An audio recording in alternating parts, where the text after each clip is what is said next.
Good afternoon and welcome to Jumpstart's monthly expert-led webinar, today with Blake Babcock from Staffing Solutions Enterprises on people, process, tools, clarifying your talent strategy.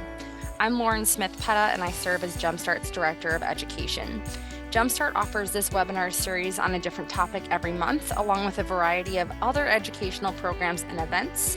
Visit our website to explore some of our other educational opportunities for small businesses and tech companies. Before I introduce our presenter today, a couple of housekeeping items. This presentation session will be 60 to 90 minutes with time set aside for Q&A.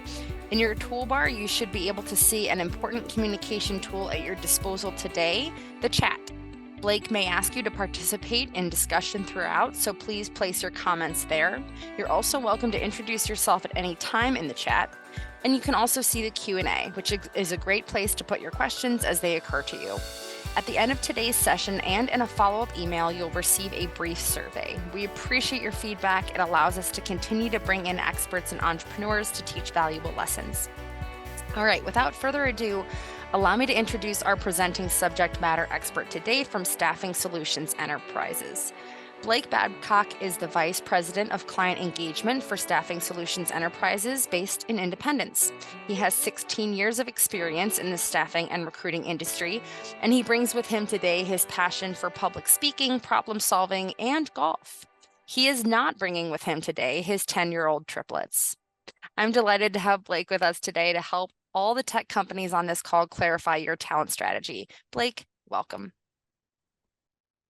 Thank you, Lauren. I hit the button to switch me to the active speaker, so hopefully that didn't mess anything up. Hopefully everyone can hear me okay. No, the triplets will not be on the call today, but they might appear as well as a dog or two. So apologize for any interruptions that might happen.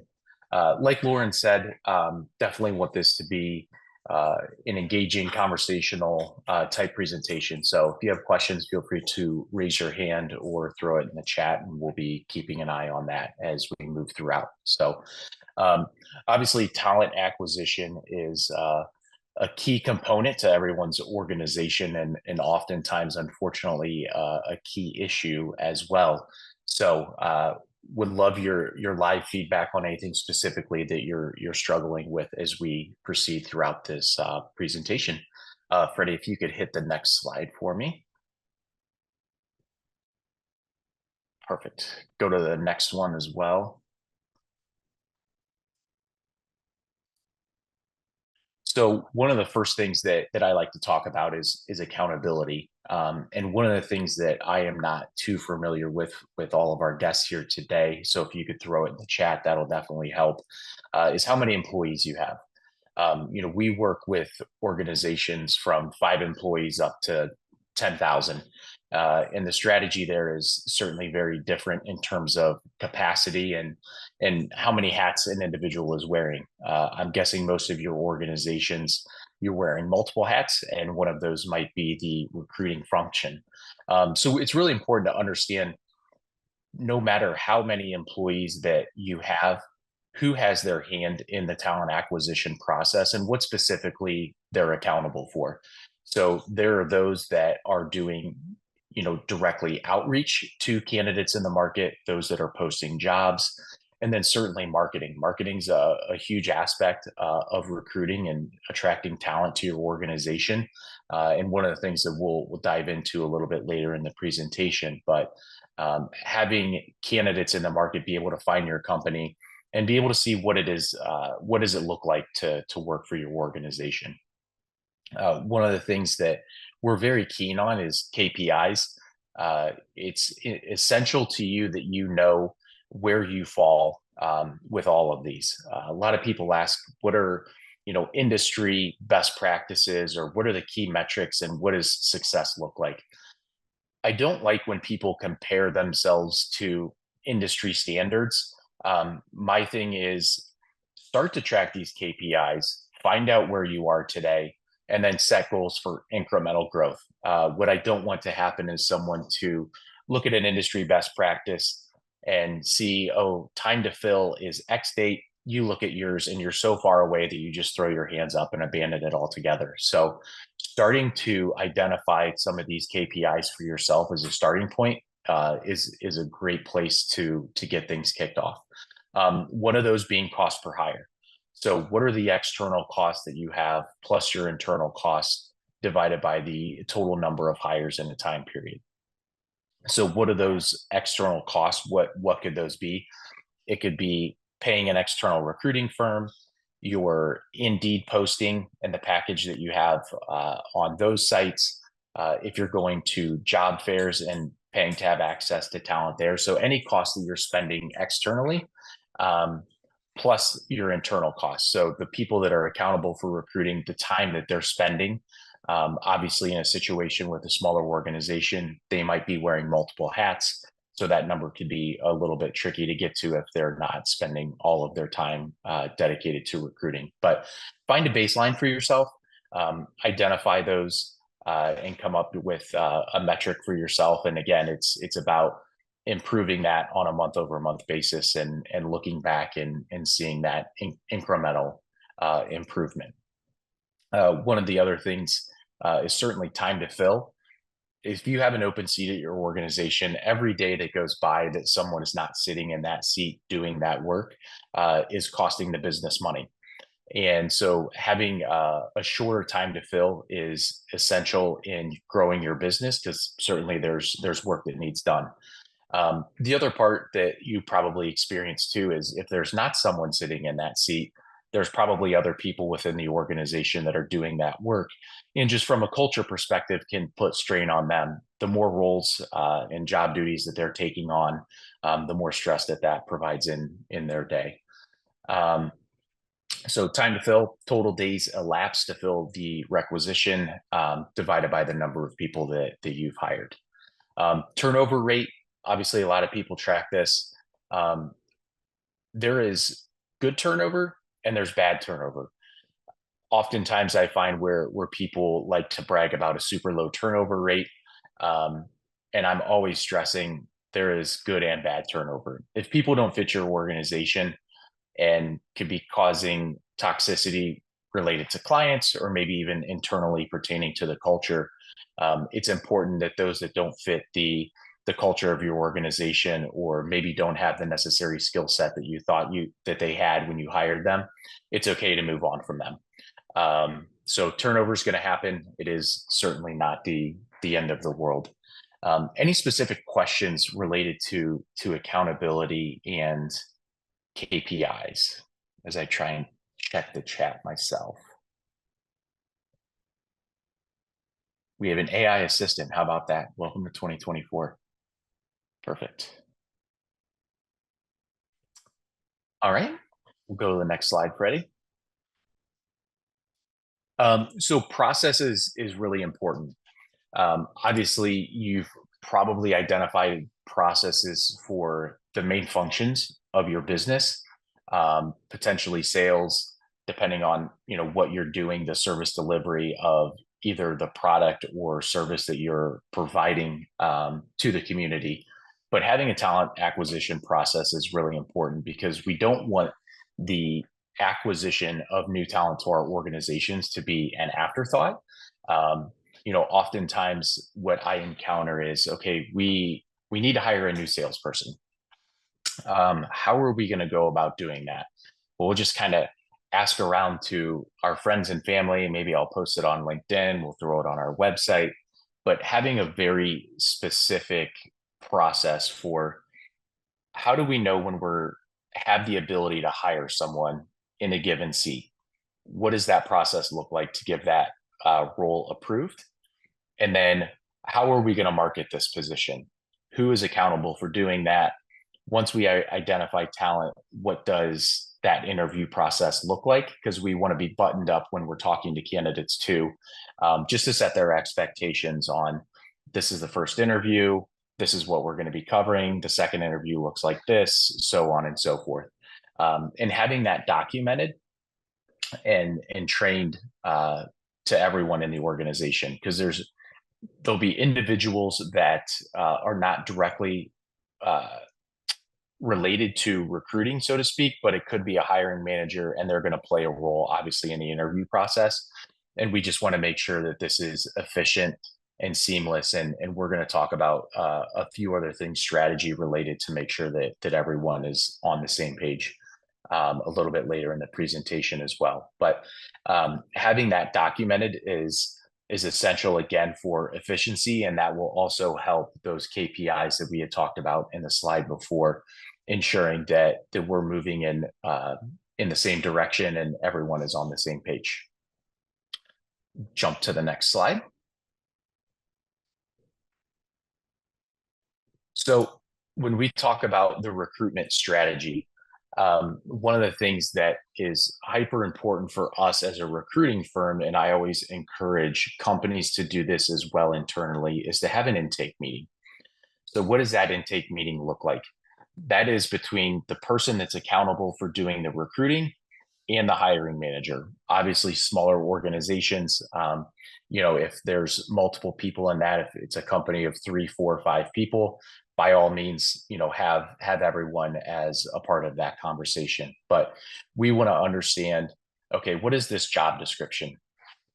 If you're at a point where you don't have any job descriptions developed, the easiest way to make a job description is, what is the person going to be accountable for? How are they going to be measured? And what are the processes they're going to follow to do their job effectively? Oftentimes we see job descriptions that get a little bit too lengthy, a little bit too wordy. But as a candidate, I want to know, what is it that I'm going to be doing? How am I going to be measured? And how can I ensure that you as a company are setting me up for success to do my job? So we'll go back to, I had mentioned a sales position earlier, so we can utilize that. So accountability for a salesperson is probably new client acquisition, probably penetration within those accounts, going to networking events, things of that nature. But keeping those accountabilities to just 4 or 5 things is sufficient enough for that individual to understand, okay, I can picture myself, doing this job. How am I being measured is obviously essential as well. What does success look like in this role? And how am I going to achieve that success via the other processes that are set forth for me to do that job? Also within the intake meeting, you want to identify the top 3 things that a candidate must have if you're going to interview them. So some of the things that we typically hear are critical thinking skills, or they must have a certain type of degree or industry experience. But coming up with those 3 things that say every candidate that we talk to must have these 3 things, or we're not interested in talking to them, ensures that everyone is on the same page. We don't want to run into a situation where we're talking to every candidate under the sun, having multiple interviews, only to find out people didn't fit for one reason or another. Coming up with those 3 must-haves is really important. The other thing that we want to talk about in that intake meeting is, what are the interview questions that we're going to be asking these candidates? Certainly there's technical skills that we need to dive into, but then also behavioral based skills. So what are some of those core competencies that we want candidates to have? And what are the behavioral based interview questions that we can ask them? If that is all set up on the front end of the intake meeting before you even go to market with this position, everyone's on the same page with what it is that you're looking for, the interview questions that are going to be being asked of candidates, and you're going to, again, shorten that time to fill because everyone's on the same page with a cohesive plan to get things started. One of the other things to look at is competitors to target. So we're always asking our clients before we start a search, where is this person working right now? Have you hired talent from any of your competitors in the past? And are there any ones that we should specifically target? So there's organizations that you might be aware of that, hey, they have a great training program for salespeople or customer service or whatever that skill set might be. And that the talent coming from that organization would potentially be a good fit for yours. Obviously, the industry knowledge, if they're coming from a competitor as well. Certainly, there's things you need to pay attention to if it is a competitor of yours. Non-competes do exist. Obviously, there's been a lot of legislation put forth to minimize the parameters on that. But certainly looking at competitors is a good place to start. Or just asking yourself a very broad question: where is this person working right now? Based on the skill set that you're looking for, what are some of those transferable skills that might be in a role not related specifically to yours? So I'll give you a very specific example. I met with a prospect of mine. We had dinner. We were discussing a sales position for their organization.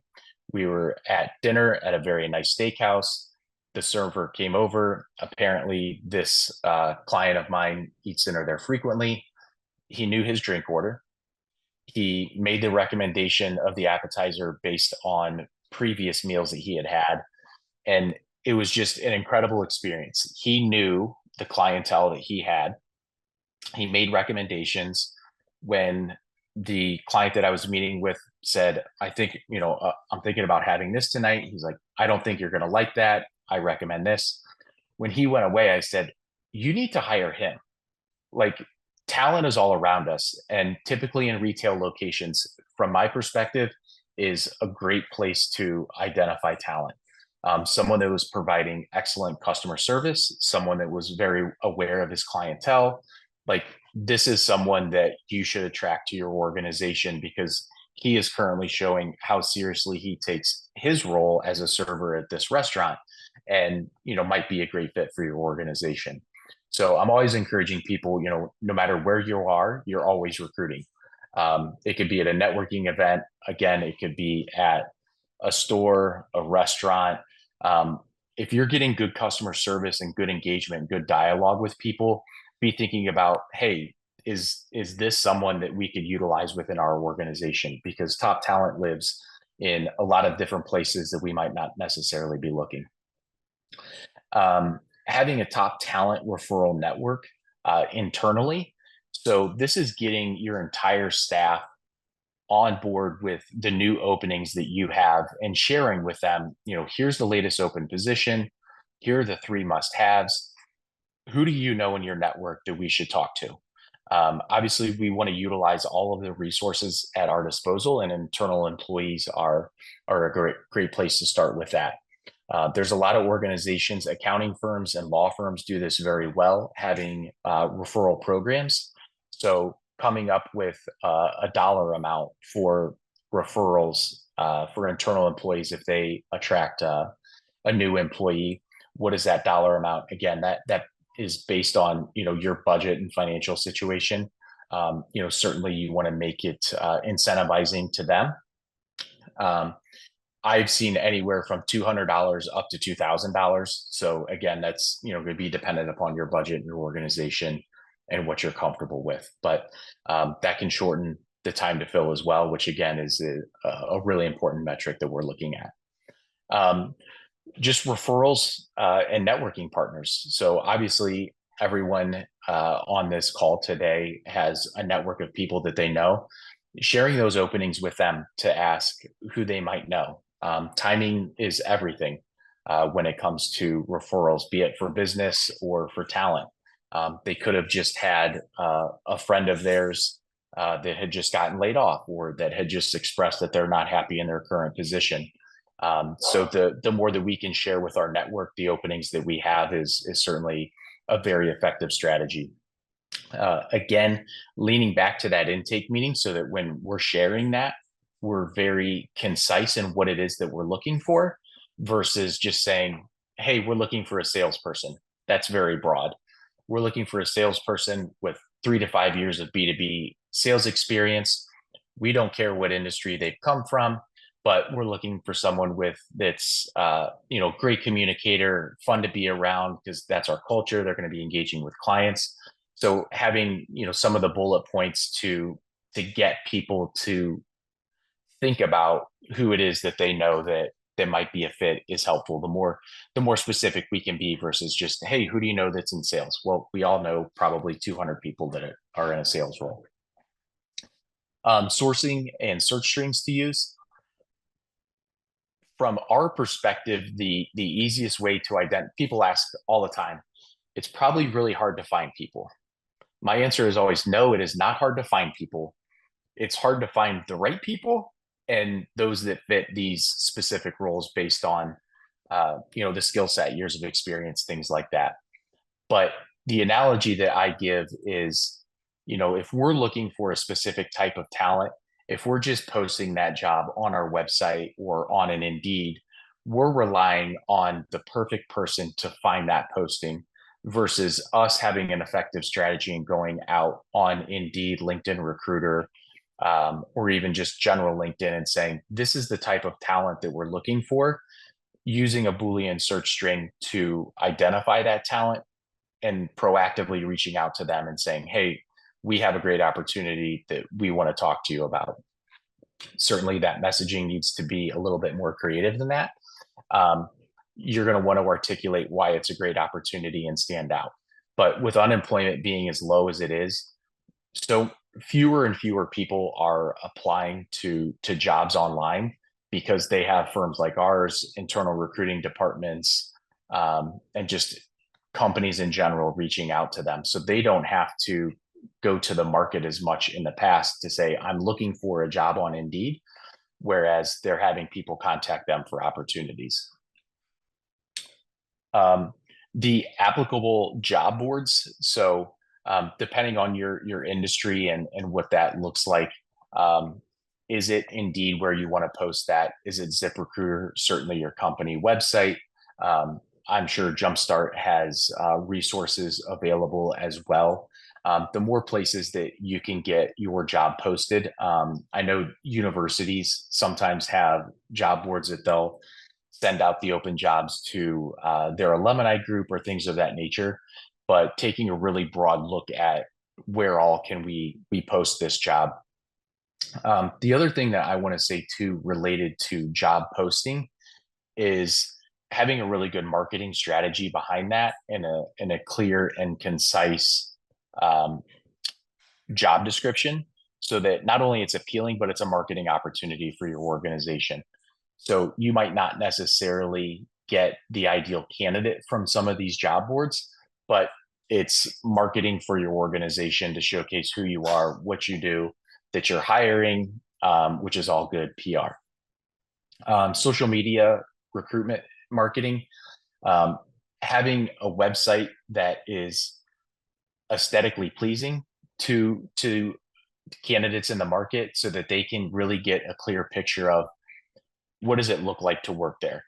If I go to a website and it's not very much updated, or I can't really tell who they are or what they do, that could be a turnoff for candidates.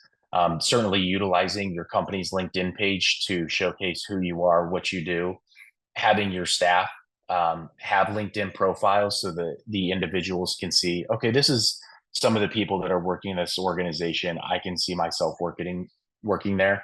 Obviously, you're utilizing marketing to sell your product or service, and we should be doing the same from a talent attraction and retention standpoint. Yes, Lauren. Hey, Blake, we had a really good question come in that's, I think, timely. Someone asked, what is your recommendation on job boards and platforms to use for remote roles that can be hired nationally? And what are the expenses usually? Yep. So that's an excellent question. So one of the things that I would recommend, and if that person could put what type of position they're looking for, that'll be helpful as well. It's very broad to say, hey, we can hire anyone nationally. So one of the things that I'll ask clients, if they say, hey, this can be 100% remote job, that's awesome because that opens up our talent pool. So my question is, do we want to post this just in? Okay, perfect. Do we just want to post this in Northeast Ohio, Ohio as a whole?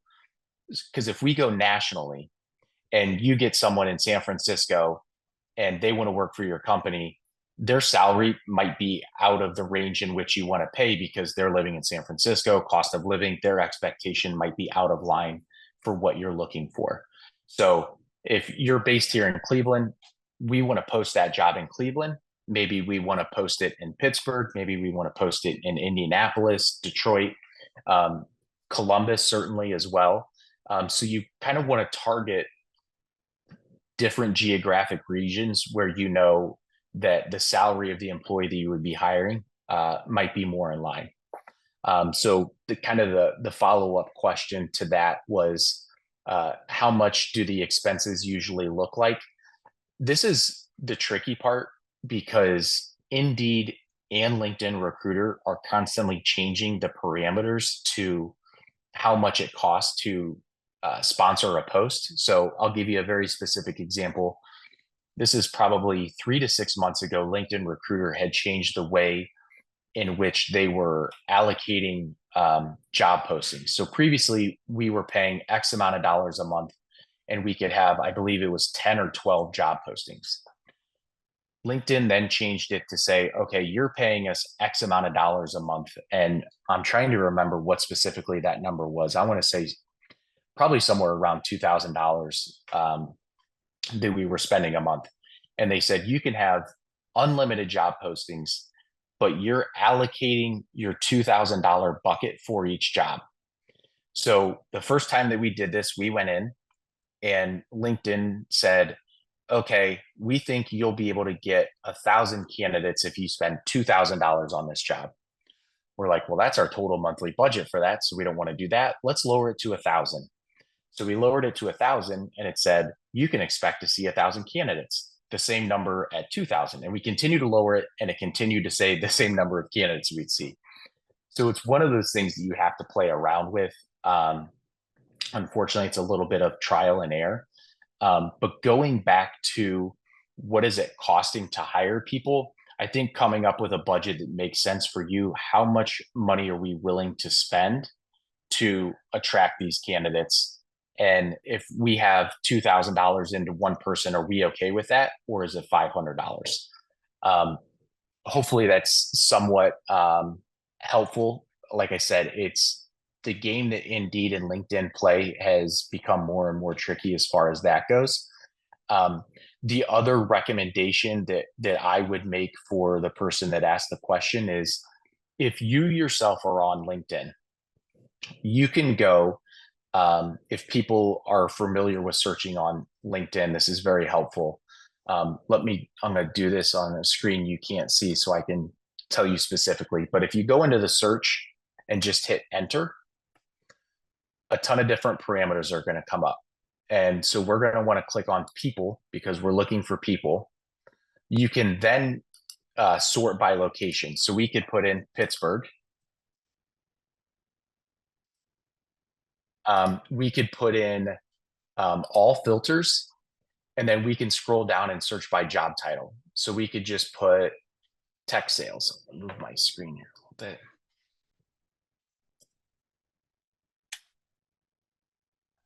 We'll see what this returns for us.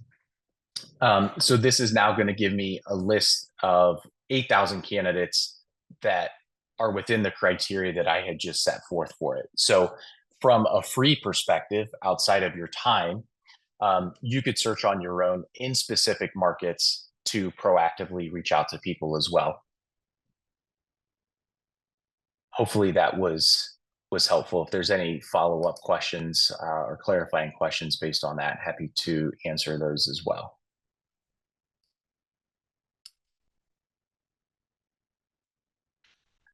Setting a budget certainly is important. Again, that's going to be dependent upon the size of your organization, but I would definitely caution people when I get to this in the tools portion of allowing LinkedIn or Indeed to dictate to you what you should spend, because ultimately the person that you're talking to is in sales and they're going to want to get the most out of you. So asking your network what's gone well, what's not gone well, if they have conducted similar searches and tried to do things like that, I think is very effective, because I have plenty of horror stories from companies that we work with on, be it LinkedIn or Indeed, taking advantage of them.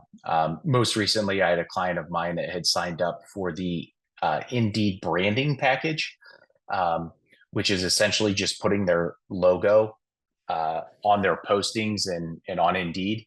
And that cost them $30,000 for 1 year. And they were 6 months in and they had already identified I was not a good use of funds. So, asking your network what they typically are spending is helpful, and that specific person, I can connect with our recruiting team and see what they're typically spending on a job advertisement or things of that nature for one specific role. And Lauren, I can let you know that answer at after we're done here today, because that's certainly important. But like I said, you want to make sure the number's not getting dictated to you by Indeed or LinkedIn, because it's typically going to be way more than you're going to need to spend. We could go to the next slide. So in terms of having a rating system for the candidates that we're talking to, this is so very important. This goes back to the intake meeting and us identifying, based on the questions that we're asking candidates, how are we going to know if they are exceeding our expectations or they are below our expectations? One of the things that I frequently see is they'll talk to one person from an organization, then they talk to the next person. We're asking completely different questions, and we have not identified what a successful answer looks like. So it's important at the onset of opening this job that we're in agreement on what does a good answer look like. What type of related to the competencies, what type of answers are we looking for? What type of specific experience? Related to behavioral based questions, are they giving us very specific examples? So if we're looking for a tech salesperson and we ask them, okay, how have you obtained new clients in your current role? Well, I identify potential leads, and I reach out to them, and then I have a conversation and I close them. Like, let's get specific examples of the process that you follow.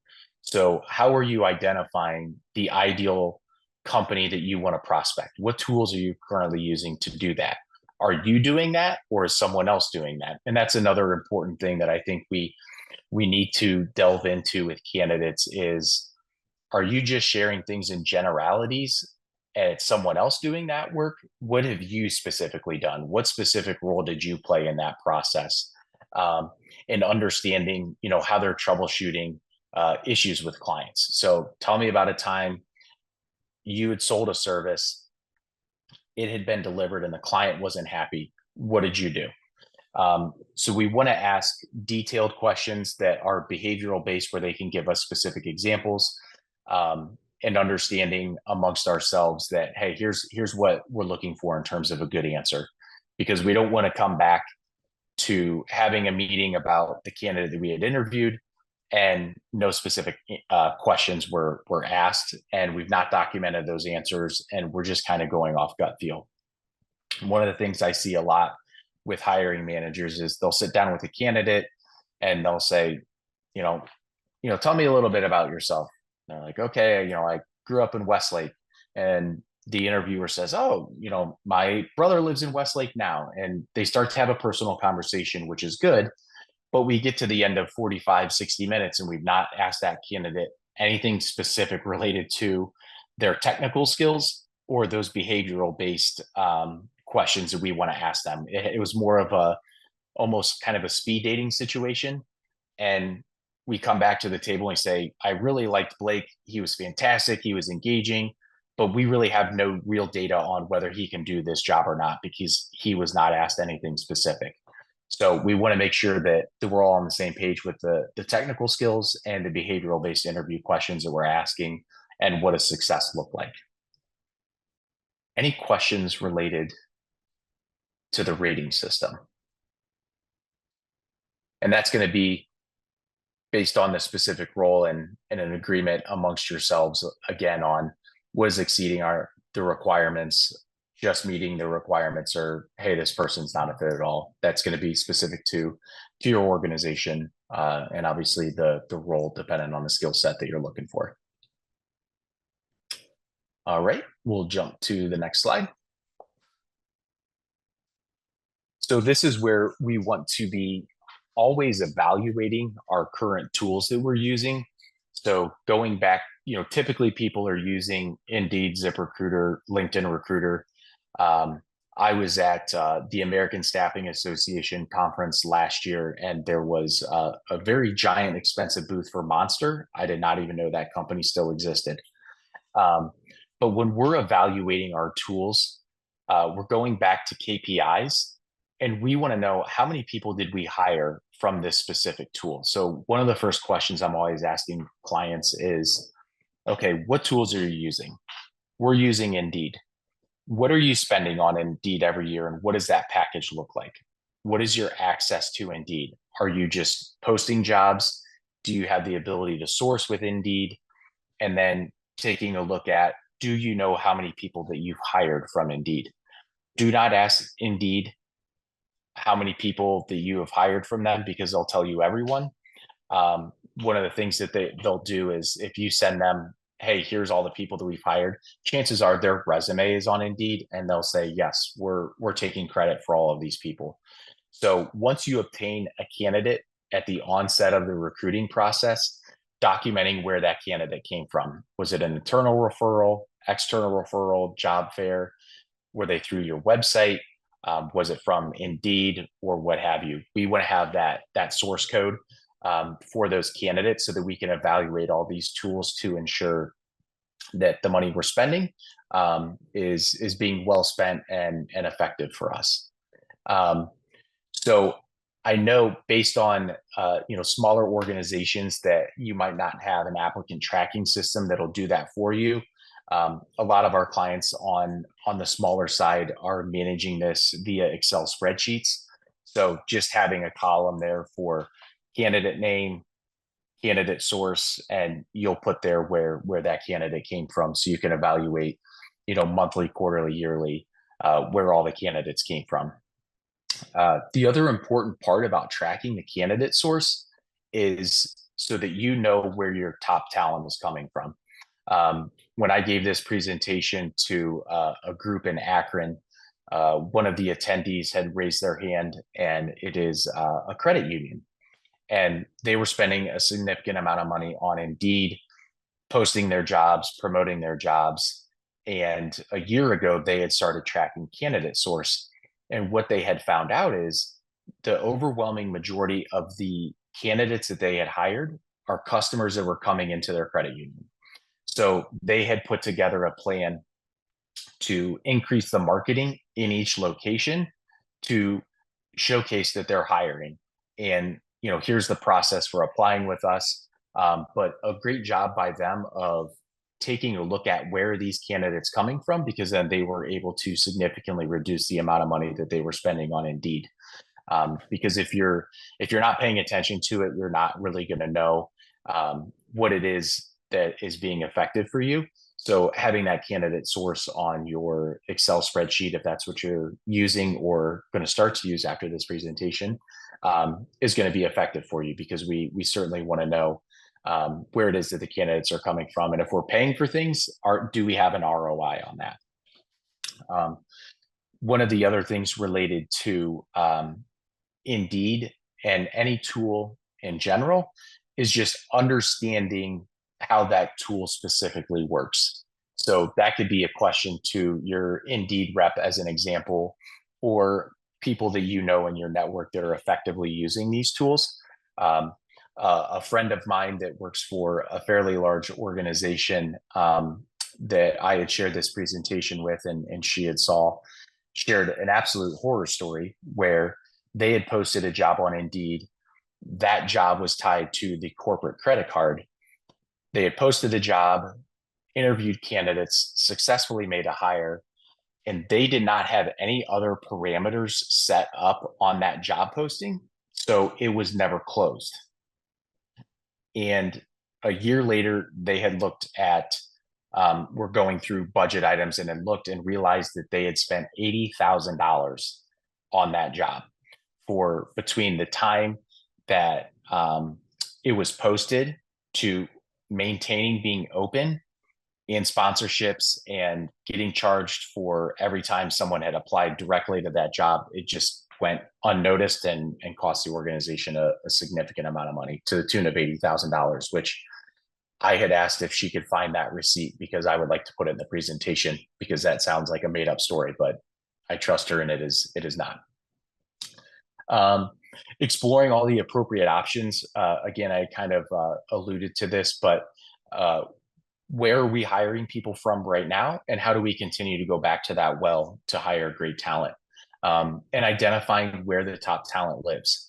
One of the things I had mentioned earlier on in the presentation was if there's competitors of yours that have great talent, or just an organization in general that they have a great training program.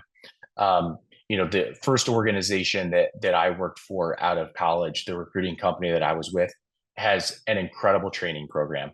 So anytime we have an internal role open, be it on the recruiting or sales side, that is the first place that I go, because I know if people lasted over a year at this organization, they were very well trained. The work was absolutely horrible, so they have some grit to them. People that only lasted 2 weeks there, I certainly cannot fault them. But if you lasted more than a year at that particular organization, I know you're definitely someone that I would want to talk to. And kind of putting a bow on that, the cost per tool, which I had alluded to, is we want to make sure that if we're paying any amount of money, be it job fairs, Indeed, ZipRecruiter, LinkedIn Recruiter, that we're getting a return on that investment. So paying attention to those things is very, very critical. So we'll jump to the last slide. It's just kind of putting a bow on everything. We want to clarify the accountabilities. So who is accountable for recruiting? And when I say accountable, that doesn't necessarily mean that you're the one doing it, but ultimately you're the one that people will go to say, okay, hey, I need candidates. Why have we not filled this position? Certainly some of those duties will be delegated to other individuals within your organization, but someone needs to be accountable for recruiting in your organization. And is there a documented recruiting process in which we are following and ensuring that we're shortening our time to fill, and being more effective, and from a time perspective, but then also from a cost perspective as well. And we want to review that process, because things are going to change. Your organization is going to scale, and what makes sense today might not going to make sense in 90 days, 6 months, a year or two. So reviewing that on a quarterly basis is very important to ensure that it still makes sense for your organization. And then lastly, again, documenting all of the tools that we're using. How much money are we spending? Pertaining to job fairs, I think the other thing to pay attention to, even if it's free, I think we want to pay attention to that, because if we have staff spending their time going to these job fairs and they're not fruitful, that that time that is spent is still salary paid to those individuals and not returning the investment of their time. So ensuring that we're being effective with everyone's time as well is very important. With that, I will open it up to any questions, comments, concerns. Look how succinct Blake was. Making the most of time. You folks are welcome to put your questions in the chat, in the Q&A, or you're also welcome to raise your hand and we can unmute you if you'd like to elaborate a little further. Yeah, and while anyone is getting ready to chime in, I'm looking back at my notes on my phone here to see if there was anything that I had missed.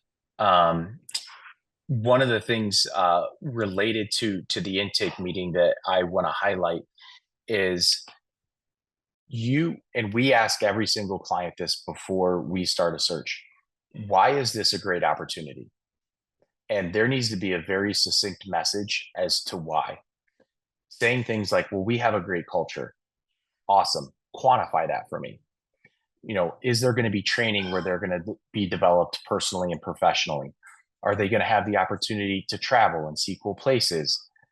Is the product or service that you're selling, the best in class, and that's exciting for someone? So coming up with why this is a great opportunity is really important, because again, with unemployment being so low and people being hit with so many different job opportunities, why is it this a great opportunity for someone specifically to work at your organization? And having everyone on the same page as to what that is so that we're all sharing the same message. All right. Question in the chat. Do you ever advise clients not to use third-party recruiters? What triggers should companies look for that identify they should be spending the additional external cost on your services? Excellent question. Um, so to answer that, do you have the internal skill sets or resources to identify the talent that you're looking for? So we have a recruiting consulting service that goes through all of this people, process, and tools. And one of the areas that we look at is outsourcing opportunities. So, what is the skill set of the individual that is doing, or individuals that are doing recruiting? And do they have the skill set to find top talent for the position that you have open? If the answer is no, how long do we want to give that individual to identify someone? So let me give a kind of a specific example here. So if you're typically hiring salespeople, customer service, and that is a position in which the person that's accountable for recruiting can identify and hire, awesome. If you need to hire a controller for your organization, a little bit higher level skill set, a little bit more technical skills associated with that role, I always tell them, how much is it costing you to have this position open every month? If you can afford to go 2, 3, 4 months without that position being filled, then sure, go through that internal process that we had talked about with how are they going to identify someone for that specific role. If you need someone in that seat sooner than later, certainly going to a third party and just interviewing them and asking them a lot of questions about their process. What is it? How many people have you placed in this skill set? Do you have references that you can give me so you can vet out those third parties? And then what is that fee going to be? Because certainly that's an external cost that you have to take into consideration, um, balanced with how long it's going to take the position to get filled. So sometimes, I'll get feedback. Well, we can't afford the 15, 20, $25,000 fee that we would have to pay you. And my question is always, can you afford to go another 6 months without someone doing this work? If the answer is yes, then by all means, continue down your internal path to try to identify somebody. But there are times where it makes sense to outsource that to an expert at filling that position.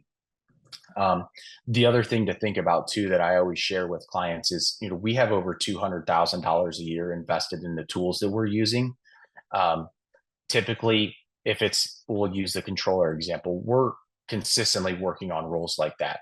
So we're familiar with what the market is bearing from a skill set perspective, salary perspective. There's just a lot of other market data that you can get from a third party firm that you might not have access to internally.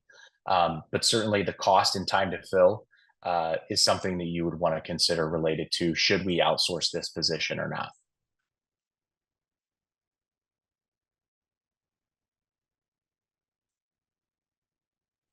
Amazing. Last call. Any other questions for Blake while we have him on the horn?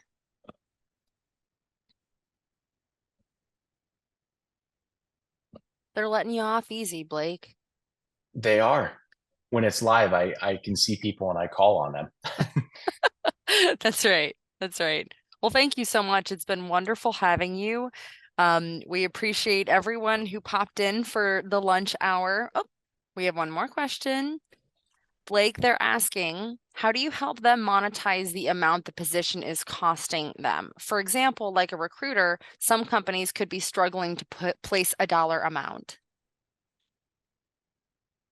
I'm going to read that again to myself because I didn't fully understand it when you said.